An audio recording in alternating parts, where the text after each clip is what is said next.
కలి ద్వాపరుణ్ణి అంటే ద్వాపర యుగాది దేవత ద్వాపరుణ్ణి సాయం అడిగాడట. "నువ్వు 4 పాచికల కింద మారిపో.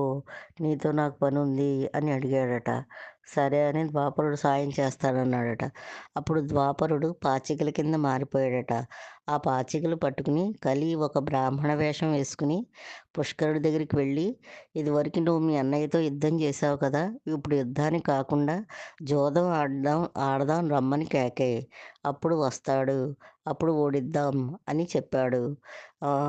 అప్పుడు పుష్కరుడు, "బాబోయ్! మా అన్నయ్య చేతిలో నేను ఓడిపోతాను. నేను వెళ్ళను" అంటే, "కాదు చూడు" అని ఆ పాచికలు ఆహ్, ప ప్రయ పరీక్షించుకోమన్నాడు. అప్పుడు ద్వాపరుడు ఏ నంబర్ చెప్తే ఆ నంబరు ఆ బ్రాహ్మణుడు వేశాడు. అప్పుడు నమ్మకం కుదిరి సరే అని ఆళ్ళ అన్నయ్యని జూదానికి పిలిచాడు. జూదం నలమహారాజుతో ఈ పుష్కరుడు ఒక సంవత్సరం పాటు ఆడాడట.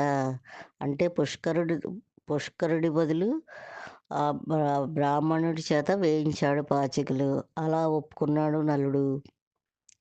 అలా సంవత్సరం పాటు జూదమాడితే నలమహారాజు ఓడిపోయాడట. అప్పుడు అరణ్యానికెళ్ళాడు భార్యను తీసుకుని.